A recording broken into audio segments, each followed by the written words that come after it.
Hi, my name is Katie Fuchs from the Center for the Collaborative Classroom, and I'm here today to talk about Being a Reader First Grade. This is an unboxing video to show you all of the materials that come with your Being a Reader First Grade kit.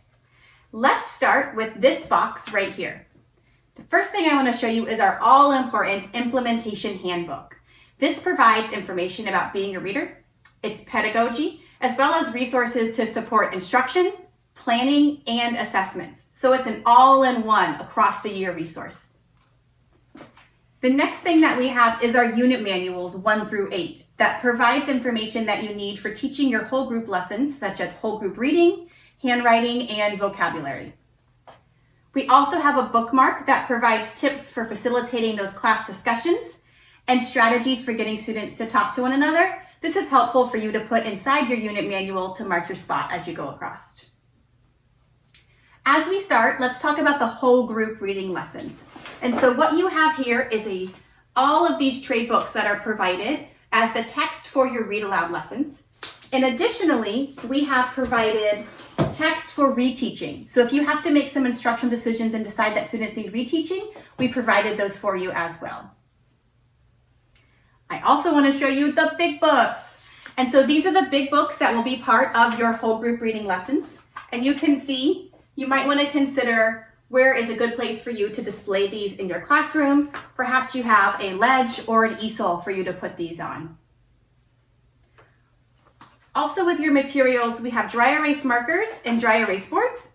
You can see one side has lines with the dotted line in between, and the other side is plain for whatever type of lesson that you need to provide for being a reader.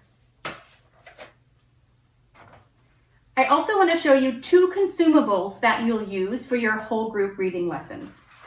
The first one is the student response book. In the student response book, we're asking students to respond as they're practicing the strategy that they're learning during the whole group lessons. You can also see we have the unit and the week that corresponds to that. And in the back of this is the reading journal, where we're asking students to write down the thoughts that they have about the books that they're reading.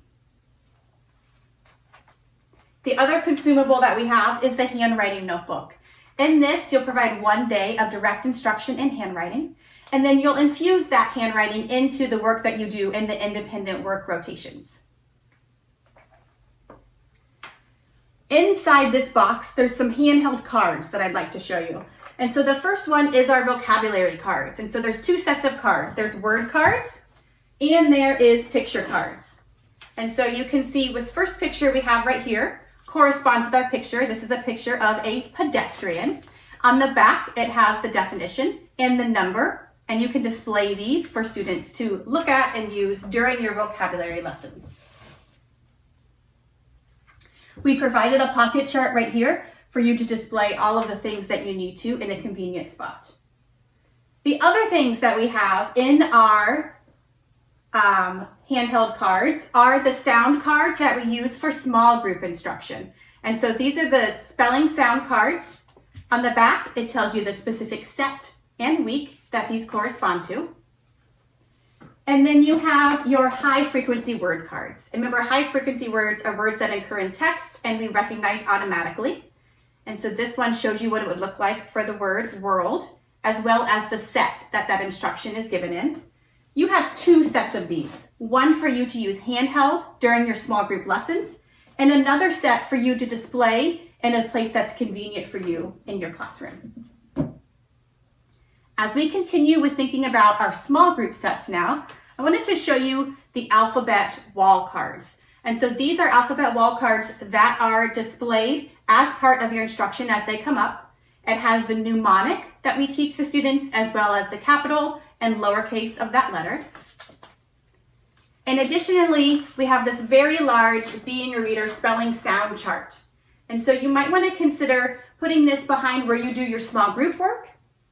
As you do this, as students are introduced to the letter, and it corresponds exactly with the wall cards that we have here. And then here we have our small group sets. And so there's kind of 2 sorts of sets that are provided for you in your first grade Being a Reader kit. You have sets 3 through 5, as well as 6 through 8. And so sets 1 through 5 in Being a Reader are for our emerging readers. That's where the students are reading the decodable texts that are matched into that systematic scope and sequence and provide practice in that connected text. I wanted to show you what the back of a small group manual in set 1 through 5 looks like. It gives us a really nice overview.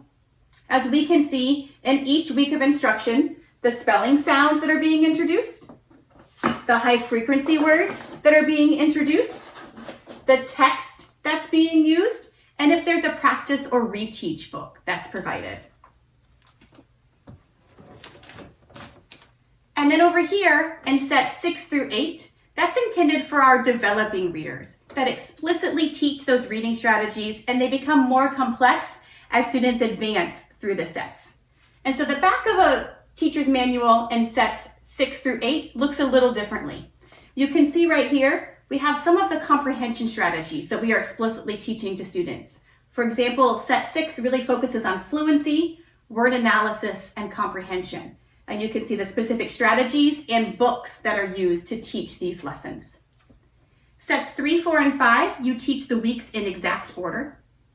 Set 6 through 8, you use, based on what you know that students may need, you can pull the text that matches to the comprehension strategy that you would like to teach for that week.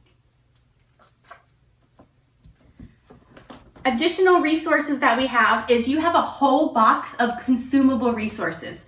And so I just wanted to show you the front sheet of what it looks like when you get this box of resources.